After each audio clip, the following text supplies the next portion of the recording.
49ers versus Minnesota Vikings is on Sunday, so this is your 49er underscore News 24 Central pre-show. If you have news channel, subscribe. Let's go on to the pre-show. This is the practice report for September 12th, Thursday, for the San Francisco 49ers. The people that were eliminated were YGM with a knee injury. He has not practiced for the 49ers since his offseason. D. Winters with an ankle injury. He suffered the ankle injury versus the Raiders in the preseason. Aaron Banks suffered a calf injury versus the New York Jets on Monday Night Football. He was limited in practice with a finger/calf. Of course, he's still dealing with that same pinky finger injury. Who's been making good strides of coming back from the ACL injury. And then Juwan Jennings, who suffered the ankle injury versus the Jets after it re-aggravated after that hip drop tackle that was not called for a flag. Christian McCaffrey came back to practice today with that calf/Achilles injuries. That is your practice report for September 12th, Thursday. The week 1 results for these teams: the 49ers end up steamrolling the New York Jets 32-19. The Jets made a garbage time touchdown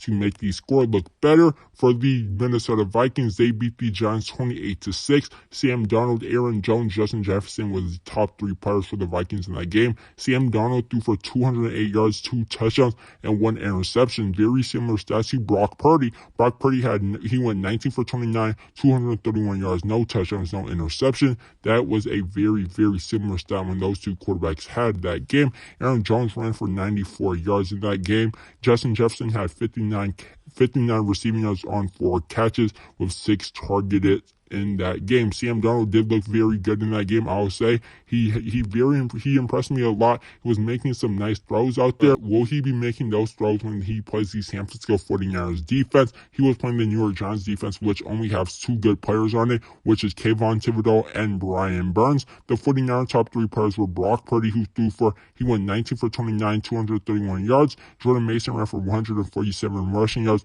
with 1 rushing touchdown. Juwan Jennings led the 49ers receiving core that day on Monday Night Football with 5 catches, 64 receiving yards. Deebo Samuel right behind them, 5 catches, 54 receiving yards. Brandon Ayuk did not have a good game. Look for Brandon Ayuk to have a bounce-back game versus the Minnesota Vikings. This leads me to the key players of the game. For the 49ers, I have 3 key players. For the Vikings, I have 3 key players. For the 49ers, key players is Brock Purdy, Brandon Ayuk, and Tre'Davious Ward. Of course, like I said, look for Brandon Ayuk to have a bounce-back game versus the Minnesota Vikings. Tre'Davious Ward will have a tough matchup later in this game versus Justin Jefferson. The Vikings key players are Aaron Jones, Justin Jefferson, and Harrison Smith. Those are the 3 key players for each team. Of course, we're going to have Tre'Davious Ward versus Justin Jefferson. That is the matchup to watch in this game. One of the best wide receivers in the NFL, the highest paid wide receiver in the NFL, versus Tre'Davious Ward, an all-pro cornerback, a Super Bowl champion cornerback. This is going to be a very fun matchup to watch. When watching the Vikings film versus the New York Giants, the Vikings pass defense was not good at all. The 49ers will be able to throw the ball downfield on the Vikings defense with ease. The 49ers have 2 of the best receivers in the NFL,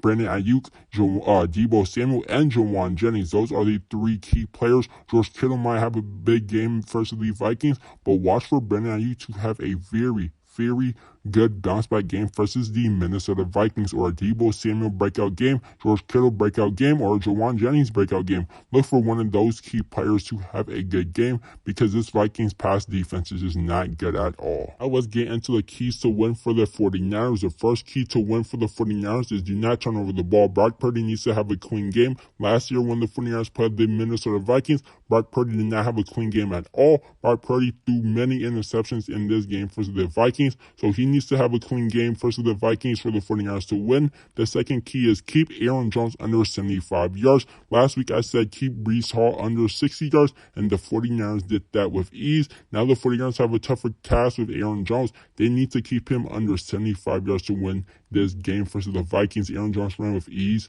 versus that Giants run defense that is not good at all. That whole Giants defense is not good at all. They have 2 key players on that team that are good on that defense, is Kayvon Thibodeau and Brian Burns. Other than them 2, the Giants defense is not good at all. The third key to win for the 49ers is make Sam Darnold beat the defense by throwing the ball. Do not let Aaron Jones be the reason the 49ers lose the game. Make it be because Sam Darnold was why we lose this game. That is the 3 keys for the 49ers to win. Do not turn the ball over, keep Aaron Jones in check under 75 yards, and make Sam Darnold beat the defense by throwing the ball deep. The storyline to watch is Tre'Davious White versus Justin Jefferson. Who will win this matchup? Like I said earlier, it's the highest paid wide receiver in the NFL versus a all-pro cornerback and Tre'Davious White. That is the storyline to watch. Who will win this match? Other keys I took away from the Vikings-Giants game is the Vikings pass rush looked good. It could just because the Giants O-line is not good, but the Vikings pass rush was looking pretty good versus the New York Giants. If you guys enjoyed this video, drop by, subscribe to the channel, and I'll see you guys in the next one.